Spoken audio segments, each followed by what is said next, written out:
Dodol, atau jenang, kue tradisional yang masih jadi favorit keluarga Indonesia. Ada banyak varian dodol, mulai dodol gula merah, ada dodol agar-agar, ada dodol Garut, dan resep yang sekarang aku bagi adalah dodol ketan hitam.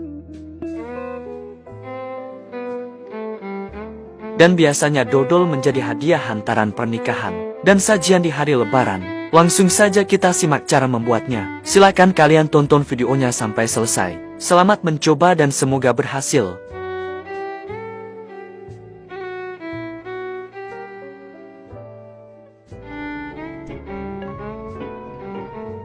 Pertama aku akan bikin larutan gulanya dulu. Di sini udah aku siapin panci.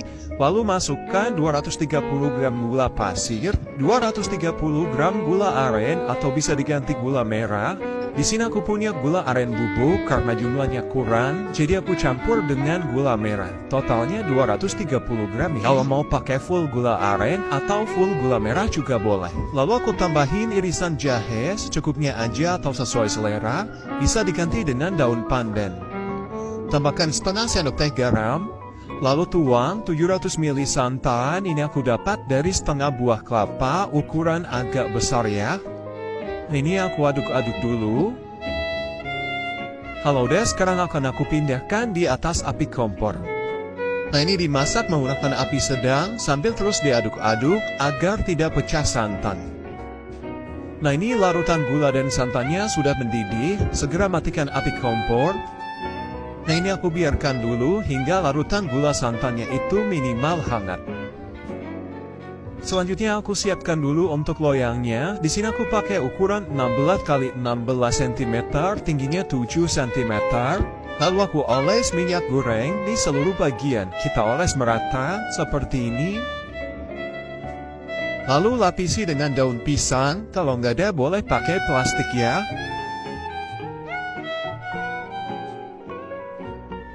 Nah, seperti ini, boleh juga di atas daun pisangnya bisa dioles dengan minyak goreng lagi ya.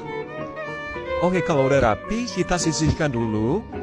Siapkan wadah atau baskom, lalu masukkan 160 gram tepung ketan putih. Ini aku sambil diayak supaya tidak ada tepung yang bergerindil. Lalu aku tambahkan 160 gram tepung ketan hitam. Aku pakai 4 gram atau kurang lebih setengah bungkus bubuk agar plain. Aku pakai merek Swallow seperti ini. Tambahkan sedikit vanili bubuk. Kemudian aduk hingga tercampur rata. Kalau udah rata, sekarang kita tuang larutan gula santannya tadi. Nah, ini kondisinya sudah hangat ya. Nah, ini aku aduk-aduk dulu. Kemudian tuang, jangan lupa disaring ya, supaya ampasnya bisa terpisah. Ini aku tuang sebagian dulu. Aduk hingga tercampur rata.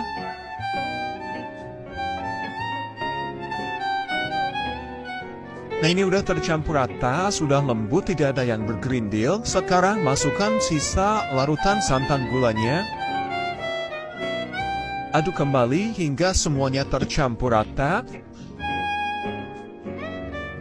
Nah, kalau kira-kira udah tercampur rata, sekarang kita tuang di atas wajan teflon atau panci teflon.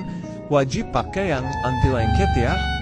Nah, ini untuk memastikan tidak ada yang bergerindil, aku saring lagi supaya nanti hasil dodolnya itu lembut. Nah, seperti ini ya, masih ada yang bergerindil, kita tekan-tekan aja ke bawah, kemudian kerok aja bagian bawahnya, aduk hingga tercampur rata.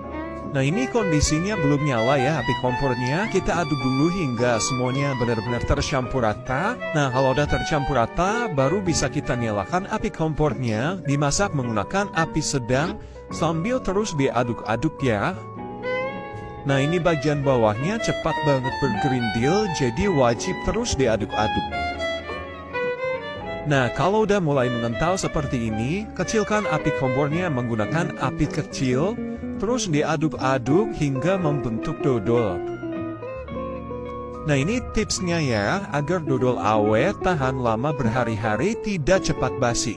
Jadi harus dimasak seperti ini, beda hasilnya jika adonannya dikukus. Emang sih pegel banget ngaduk-ngaduknya, tapi kan lebih puas nanti kalau lihat hasilnya. Ini karena adonannya udah mulai berat, jadi aku ganti ngaduknya pakai spatula kayu supaya lebih gampang.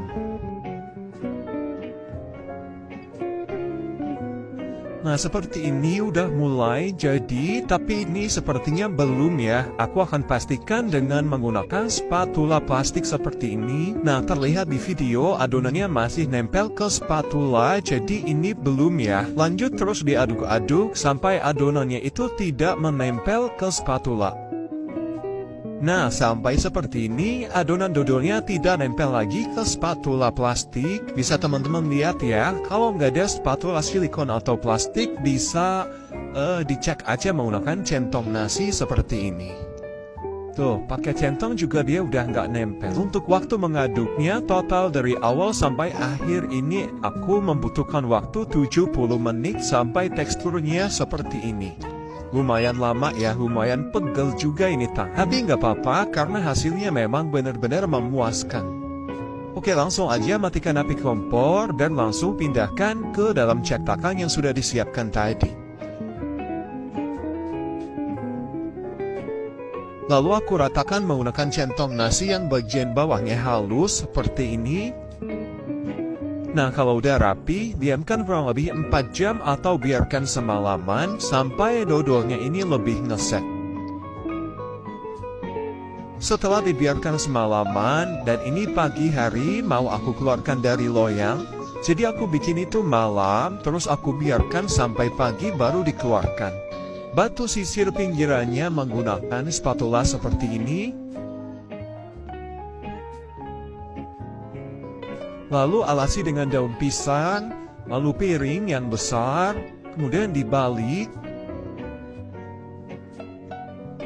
Tinggal kita lepaskan loyangnya, digoyang-goyangkan aja sedikit langsung keluar, gampang banget ya, nggak lengket tuh. Teman-teman bisa lihat hasilnya bagus banget, glowing.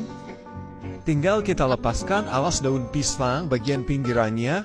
Kita tarik aja pelan-pelan seperti ini nggak lengket sama sekali, meskipun tidak dioles dengan minyak goreng tadi ya.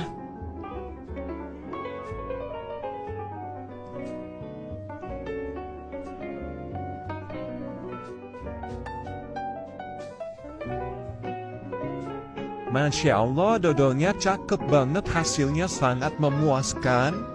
Ini tinggal kita potong-potong dodolnya sesuai selera. Untuk memotong dodolnya di sini aku pakai pisaunya dilapisi dengan plastik wrap supaya tidak lengket ya, atau bisa juga menggunakan pisau plastik. Nah, ini aku bagi dulu menjadi 3 bagian atau besar kecilnya boleh sesuai selera. Nah, ini aku kasih lihat hasil potongannya benar-benar bagus banget, halus. Ini aku potong-potong lagi, satu bagian aku potong jadi 10, jadi satu resep bisa 30 potong ya, ukurannya kecil seperti ini. Nah, ini dia, dodol ketan hitamnya udah jadi, rasanya enak, legit, dan awet berhari-hari. Cocok untuk ide jualan atau untuk isian snack box. Bisa dikemas menggunakan plastik OPP seperti ini. Hasilnya cantik dan menarik banget. Semoga videonya bermanfaat. Jangan lupa like dan subscribe. Terima kasih. Wassalamualaikum. Bye-bye.